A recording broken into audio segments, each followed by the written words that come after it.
নমস্কার স্যার। নমস্কার। আপনার নাম কি? সঞ্জয় বিশ্বাস। আপনি কোথা থেকে এসেছেন? নদিয়া চাকদা থেকে এসেছি। আপনি সন্ত রামপালজি মহারাজের কাছ থেকে কবে নাম দীক্ষা নিয়েছেন? 11-1-2014। সন্ত রামপালজি মহারাজ থেকে নাম দীক্ষা নেওয়ার আগে আপনি কি কোনো ভক্তি সাধনা করতেন? সমস্ত ভক্তি সাধনা করতাম, যেরকম আমজনতা করে থাকে। আমি যেরকম কালীর সাধনা করতাম এবং গঙ্গা স্নান করতাম, নানান রকম তীর্থস্থানে যেতাম, সব রকমই করতাম। যেরকম আমি তারকেশ্বর গিয়েছি, রাজস্থানে চিত্তরগড়ে শনি মহারাজ, সাঁওরাজি, কালকা মাতা, সব জায়গায় গিয়েছি আমি। যেখানে যেখানে আমি ঘুরতে যেতাম বা কোনো কাজের সোর্সে যেতাম, আশেপাশে যত তীর্থস্থান থাকতো সব জায়গায় আমি যেতাম, শ্রদ্ধার সহিত যেতাম। সঞ্জয়বাবু, আপনি দেবী দেবতার পুজো করতেন, তীর্থস্থানে যেতেন, গঙ্গা স্নান করতেন এবং কালীর উপাসক ছিলেন। তো এত কিছু পুজো অর্চনা করা সত্ত্বেও আপনি সন্ত রামপালজি মহারাজকে গুরু ধারণ কেন করলেন? অ্যাকচুয়ালি আমি গুরু ধারণ করার জন্য নানান রকম গুরু আছে, ধার্মিক গুরু, তাদের প্রবচন আমি টিভিতে দেখতাম, শুনতাম। কারোর ভালো লাগতো, কারোর ভালো লাগতো না। এইভাবে করতে করতে দিন বাইতে হতো, আর আমি এদের কে ফলো করতাম, কেমন কেমন জ্ঞান দিচ্ছে। কারোর আমাকে পছন্দ হতো না, তো এই জন্য আমি গুরু ধারণ করিনি। সেদিন নিজের মন মতন ও একটা মন্ত্র হিসাবে জপ করতাম, শ্রীকৃষ্ণ গোবিন্দ হরে মুরারি, হে নাথ নারায়ণ, হে বাসুদেবা। এই মন্ত্রটা আমি কন্টিনিউ 4-5 বছর জপ করতাম। ভিতরে ভিতরে আবার কালী পুজো করতাম। আমাদের বাড়িতে বাৎসরিক কালী পুজো হয়, আমি সেখানে অংশগ্রহণ করেছি কম করে 20-22 বছর। এটা করতে করতেও আমার কোনো লাভ তো কী জিনিস সেটা তো আমি বুঝতাম না।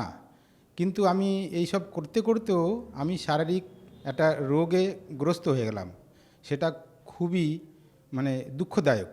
যেরকম আমার পাইলসের রোগ হলো, পাইলস থেকে প্রচুর পরিমাণে রক্ত পড়তো, দিনে 3-4 বার পায়খানা যেতে হতো, সবসময় মনে হতো পায়খানা লেগে রয়েছে। এবং তার মধ্যে আরেকটা রোগ ছিল, সেটা হচ্ছে কুচুকৃমি যেটা বলে, মলদ্বারে সবসময় কন্টিনিউ ওটা মানে আমাকে কষ্ট দিত। এবং তার জন্য আমি প্রত্যেক দিনেও অ্যালবেন্ডাজোল যে ট্যাবলেট আছে ওটা প্রায় প্রত্যেক দিনই খেতাম, সপ্তাহে 2, 3, 4 খেতাম। কিন্তু আমার ওটা কোনো সময়ের জন্য আমাকে ওটা নিস্তার পেতাম না। রাত্রে খেতাম, সকালে হয়তো একটু কম থাকতো, পরের দিন থেকে আবার ওটা শুরু হয়ে যেত। ওটার জন্য আমি খুবই কষ্ট পেতাম। তার সঙ্গে বয়সের রোগটা ছিল, রক্ত পড়তো, খুবই দুর্বল হয়ে গেছিলাম মানসিক দিক দিয়ে এবং শারীরিক দিক দিয়ে। এই মতো অবস্থায় আমি জ্ঞানগঙ্গা বই নামে একটা বই পেলাম, যেটা সন্ত রামপালজি মহারাজের লিখিত। এই সন্ত রামপালজি মহারাজ লিখিত বইটা দেখে আমি মনে হলাম, এই জ্ঞানগঙ্গার বই আবার কী বই? তো আমার বন্ধুর বাড়ি এই বইটা পড়েছিল, তা বন্ধুকে বললাম, বন্ধু এই বইটা দিবি আমাকে, একটু পড়বো। তো বন্ধু বললো যে নিয়ে যা। আমি তো নিয়েছি, এটা 10 টাকা দিয়ে চাকদাতে বিক্রি হচ্ছিলো, তো আমি তো সেরকম একটা পড়িনি, তুই পড়। আমি পড়ে 1 সপ্তাহ পড়ার পরে ওখানে একটা ভক্তের অনুভূতি পড়লাম, যেটা আমার রোগের সাথে একদম কম্পেয়ার করছে। আমার যে রোগটা হয়েছে, যে কষ্টগুলো, ওই সন্ত রামপালজি মহারাজের কাছ থেকে দীক্ষা নিয়ে লাভ পাওয়ার সেই অনুভূতিটা ওর মধ্যে লেখা রয়েছে।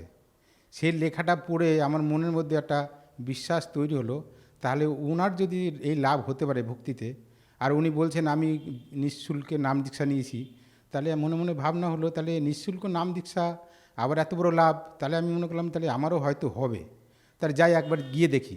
কিন্তু ওখানে একটা সমস্যা ছিল, ওখানে দীক্ষা নিতে গেলে ওখানে উপরে জ্ঞানগঙ্গা বইতে লেখা আছে কিছু বিধিনিষেধ, যার মধ্যে নেশা।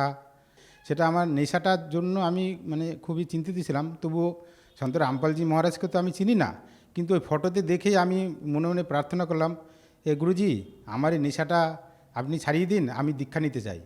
তো আমি বাড়িতে থাকাকালীন ওই নেশাটা মোটামুটি আমার চলে গেল। কি আমার নেশার প্রতি, সকালে যেরকম সিগারেট না খেলে আমার পায়খানা হতো না, যখনই আমার মানে পায়খানা লাগতো আমার সিগারেট খেতেই লাগতো, সিগারেট না খেলে কোনো রকম পায়খানা হতো না।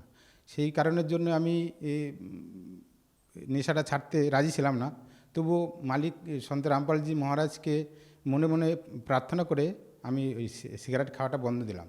সিগারেট খাওয়াটা বন্ধ দিলে আমি 2-3 দিন একটু কষ্ট হলো, কষ্ট হওয়ার পরে ওই পায়খানার সমস্যাটা মোটামুটি একটু সলভ হওয়ার পরে মনে একটা বিশ্বাস লাগলো, তো আমি তুরন্ত টিকিট করলাম। টিকিট করে দিল্লি হরিয়ানাতে বড়বালায় সন্ত রামপালজি মহারাজের আশ্রম ছিল, ওখানে চলে গেলাম ডাইরেক্ট। ওখানে গিয়েই আমি কিছু তো জানি না, ওখান থেকে বললো এটা মাছ মাংস খাওয়া যাবে না, এরকম নানান রকম কিছু বললো। তখন তো আমার মাথায় কিছু ঢোকেনি, আমার মাথায় এটাই ঢোকেছে আমার এই অর্শ রোগটা আছে আর রক্ত পড়ছে, এইটা আমাকে সারাতে হবে। এই সারানোর জন্য হয়তো সন্ত রামপালজি মহারাজকে আমার গুরু ধারণ করতে হবে। সেইভাবে আমি গুরু ধারণ করলাম। গুরু ধারণ করে ওনার দর্শন পেলাম, ওনার আশীর্বাদ পেলাম। দর্শন এবং আশীর্বাদ পেয়ে আমি বাড়ি চলে আসলাম। স্যার, আমরা আপনার কাছে একটি কথা জানতে চাই। যেরকম আপনি আগে অনেক দেবদেবীর পুজো করতেন, তীর্থস্থানে যেতেন, গঙ্গা স্নান করতেন এবং অনেক রকমভাবে কালী পুজো এবং অন্যান্য দেবদেবতার পুজোও করতেন, কিন্তু আপনার যে বাঞ্ছনীয় একটা লাভ ছিল সেটা কিন্তু আপনি পাননি। হুম। তো সন্ত রামপালজি মহারাজের কাছ থেকে কি আপনি আপনার সেই বাঞ্ছনীয় লাভটি আপনি পেলেন? উনি কি আপনাকে সেই লাভটি দিতে পারলো? হ্যাঁ, আমি সন্ত রামপালজি মহারাজের কাছ থেকে দীক্ষা নেওয়ার পরে বাড়ি যখন চলে আসলাম, বাড়ি আসার পরে বাড়িতে জানালাম যে আমি আমি আর মাছ মাংস খাবো না, এই নেশা ফেশা করবো না। তো বাড়ির থেকে একটা নানান রকম বিরোধাভাস তৈরি হলো। বিরোধাভাস তৈরি হয়ে গেলে মনের মধ্যে একটা অন্যরকম একটা ধারণা তৈরি হলো। কিন্তু আমি ভক্তিটা ছাড়লাম না, ভক্তিটা যথারীতি করতে থাকার ফলে গুরুজির কাছে, সন্ত রামপালজি মহারাজের কাছ থেকে প্রার্থনা করতে থাকতাম মনে মনে, গুরুজি আমার এই রোগটা সারিয়ে দেন। রোগটা সারিয়ে দিলে আমি আমার ওয়াইফকে বলতে পারবো, দেখো সন্ত রামপালজি মহারাজের স্মরণে আসার পরে আমার এই রোগটা সেরেছে। তো এইভাবে করতে করতে কিছু দিনের মধ্যে রোগটা আমার নির্মূল হয়ে গেল। তখন আমি খুশিতে পাগল হয়ে গেলাম। তো আমি সবার আগে আমার দাদাকে বললাম যে দাদা, আমার দাদা রাজস্থানে থাকে, দাদা দেখ আমার রোগটা সেরে গেছে। আমি এই রোগের কারণেই আমি ওনার স্মরণে গেছি। সন্ত রামপালজি মহারাজকে আমি জানিও না, চিনিও না, শুধু ওনার ওই লাভের কথা শুনেই আমি ওনার কাছ থেকে দীক্ষা নিয়েছি। তো আমি আমার মতন ভক্তি চালিয়ে যেতাম। কিন্তু আমার একটা অসুবিধে ছিল, আর্থিক অসুবিধা। আমি একটা কোম্পানির সাথে যুক্ত ছিলাম, সেই কোম্পানিটা হঠাৎ করে বন্ধ হয়ে গেল।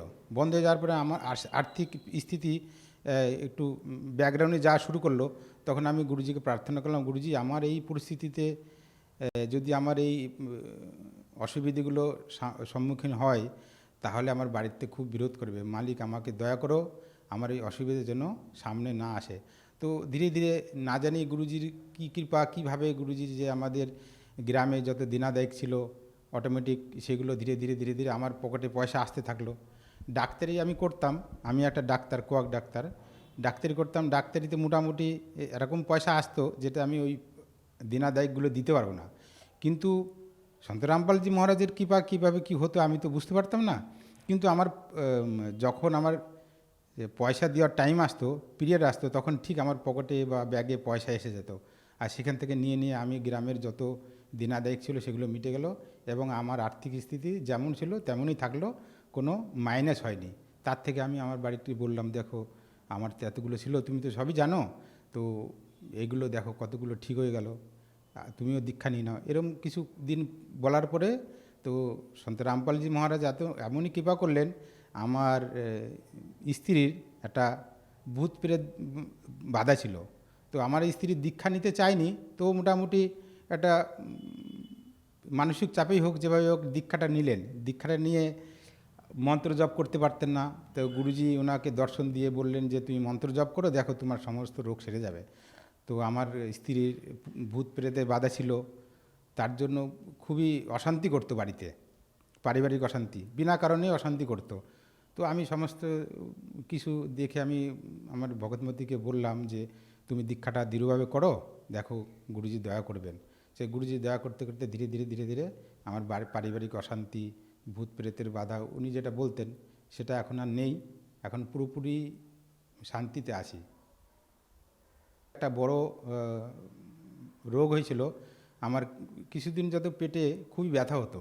ব্যথা হওয়ার কারণে আমি হাসপাতালে ভর্তি হলাম, নার্সিংহোমে ভর্তি হওয়ার পরে সেখান থেকে সোনোগ্রাফি করে বলে তোমার পেটে ইনফেকশান আছে আর পাথরের কোনো সমস্যা আছে। তখন আমি বললাম ঠিক আছে, যা আছে আমাকে ছুটি দিয়ে দাও। তো আমি রাত্রে আগের দিন দিনের বেলা ভর্তি হয়েছি, পরের দিন সকালে আমি আমার মতন আবার ওনাকে ছুটি লিখিয়ে আমি ছুটি নিয়ে চলে এসেছি। ছুটি নিয়ে চলে এসে সন্ত রামপালজি মহারাজের আমার বাড়িতে স্থান বানানো আছে, সেখানে প্রণাম করে দণ্ডবোধ প্রণাম করে গুরুজিকে ক্ষমা প্রার্থনা করলাম, গুরুজি আমাকে দয়া করো, এরকম রোগ যদি হতে থাকে তাহলে মালিক আমার তো কী করে কী করব, আমি তো বুঝতে পারছি না, মালিক আমার দয়া করো। সেই দয়া ভাব দেখে মালিক, আমার প্রার্থনা ভাব দেখে মালিক আমার 2-3 দিন পরে সেই পাথরটা প্রস্রাবের নালী দিয়ে বের করে দিলেন। এবং প্রস্রাবের নালী দিয়ে এমন বের করলেন যেন মনে হচ্ছে কি একটা বেরিয়ে গেল, মানে দলা, খুবই কষ্ট পেলাম। তার আগে প্রস্রাবের নল লাগাতে হয়েছিল আমার, আমি একটু ডাক্তারি কম বেশি জানি, সেখানে নিজে নিজে নল লাগিয়েছিলাম, প্রস্রাব বন্ধ হয়ে যেত মাঝে মাঝে। তো পাথরটা বেরিয়ে যাওয়ার পরে প্রস্রাবের কোনো আর সমস্যা হলো না, না ব্যথা ছিল, না কোনো সমস্যা ছিল। এই একটা লাভ হয়েছে। তার মধ্যে কিছুদিন আগে আর একটা লাভ হয়েছে, ওরকম সেম প্রবলেম। আগে তো বাদিক হয়েছিল, এবার হয়েছিল ডান দিকে। তার জন্য আমি আবার হসপিটালে গেলাম, হসপিটালে গিয়ে বললো যে তোমার সোনোগ্রাফি করতে হবে, ইওজি করতে হবে। তো ইওজি করতে হবে, আমি মনে করলাম আমি ভগবানের স্মরণে আসি, সন্ত রামপালজি মহারাজ আমার তত্ত্বদর্শী সন্ত, তাহলে আমি অন্য ডাক্তারের কাছে কেন যাব। ওনার কাছ থেকে ফির চলে আসলাম, নিয়ে এসে গুরুজির কাছে প্রার্থনা করলাম। গুরুজির কাছে প্রার্থনা করে বললাম মালিক আমাকে দয়া করো। গুরুজি চরণামৃত জল দেওয়া জল খেলাম সকাল সন্ধ্যে 2-3 দিন খাওয়ার পরে সেই ব্যথা আর সেই পাথর আবার বেরোলো, ব্যথাটা আবার ঠিক হয়ে গেল। আগেতে ছিল বাঁ দিকে, এবার হলো ডান দিকে, পুরোপুরি একদম ঠিক হয়ে গেল। আমি যন্ত্রণায় কাতর হয়ে থাকতাম সবসময়, 3-4 দিন খুবই কষ্ট পেয়েছি। কষ্ট পাওয়ার পরে মালিকের নাম আর ভক্তিতে ওটা আমার অটোমেটিক ঠিক হয়ে গেছে, এখন পুরো সুস্থ আমি। আচ্ছা স্যার, আমরা একটা কথা জানতে চাই যে সন্ত রামপালজি মহারাজের যে অনুযায়ীরা আছে তারা কোনো রকম নেশা করে না, নেশা করা তো দূর, নেশা হাত দিয়ে ছুঁয়েও দেখে না। তো এইটা কেন, কিসের জন্য একটু বলবেন? কারণ ভারত সরকার এখন নেশামুক্ত কেন্দ্র গড়ে তুলেও কিন্তু সেরকম সুফল কিন্তু করতে পারছে না। কিন্তু আরেক দিকে দেখতে গেলে দেখা যায় যে সন্ত রামপালজি মহারাজের অনুযায়ীরা একের পর এক নেশামুক্ত হতে থাকছে। এটা মানে সন্ত রামপালজি মহারাজ ভক্তিতে এমন কি জড়িবুটি দিচ্ছে যে তাদের রোগমুক্ত হয়ে যাচ্ছে, নেশামুক্ত হয়ে যাচ্ছে? একটু খুলে বলুন তো। সন্ত রামপালজি মহারাজের মন্ত্রতে, ওনার আশীর্বাদে এমনই শক্তি আছে যে নেশার করার যে কুবুদ্ধি, নেশা করার যে অভ্যাস, সেটা অটোমেটিকই চলে যায়। আমি অনেক সন্ত রামপালজি মহারাজ থেকে দীক্ষা নেওয়া অনেক ভক্তদের সাথে আলোচনা করেছি, যারা ভয়ঙ্কর ভয়ঙ্কর নেশা করতো, এমনকি নেশা করে পড়ে থাকতো পর্যন্ত রাস্তাঘাটে নালিতে গলিতে, তারা পর্যন্ত বলেছে না আমি দীক্ষা নেওয়ার পরে পুরো নেশা ছেড়ে দিয়েছি এবং নেশা আমার ভিতরে কোনো এরকম প্রবৃত্তি জাগৃত করে না যাতে আমার আবার নেশা করতে হয়। নেশার যেই ঝোঁকটা আসে সারাদিনে একবার নেশা না করলে, সেটা আমার আসে না। সেরকম অনেক ভক্তের সাথে আমি মুখোমুখি হয়েছি, তারা বলেছে, তাদের অনেককে আমি চিনি, আমাদের বাড়ির আশেপাশেও তারাও আছে যারা কি নেশা করতো এবং নেশা থেকে পুরো মুক্ত হয়ে গেছে। এবার সন্ত রামপালজি মহারাজের নামে, ভক্তিতে, আশীর্বাদে সেই পাওয়ার আছে, সেই জন্য এই নেশাটা অটোমেটিক চলে যাচ্ছে। এবং এদের সমস্ত ভক্তরাই যারা দীক্ষা নিয়ে আছে তারা কেউ নেশা করে না। মোটামুটি যারা দীক্ষা নিয়েছে তাদের মধ্যে যারা দীক্ষা পালন করে কিছুদিন ভক্তি করেছে তাদের অটোমেটিক নেশাগুলো চলে গেছে। স্যার, সন্ত রামপালজি মহারাজের কাছ থেকে নাম দীক্ষা নিয়ে ভক্তি করার পর আপনার অনেক বড় বড় রোগ এবং অনেক সমস্যার সমাধান হয়েছে। যেরকম আপনার পাইলসের প্রবলেম ছিল, আপনার পেটে পাথর ছিল, আপনার নেশা ছিল, আপনার ভূত পেতের দশা ছিল, গৃহকলহ ছিল, এগুলো আপনার নির্মূলভাবে সব ঠিকঠাক হয়ে গেছে।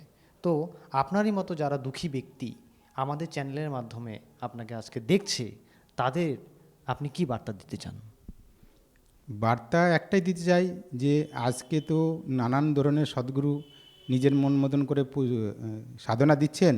আপনারা একবার ধর্মগ্রন্থের আধারে নিজেরা বুঝতে চেষ্টা করুন যে ধর্মগ্রন্থ কি বলছে, আমাদের সদ্গ্রন্থে আধারে ভক্তিবিধি কোনটা বলছে। সন্ত রামপালজি মহারাজের যে সৎসঙ্গের চ্যানেলগুলো আছে সেগুলো বের করে দেখুন।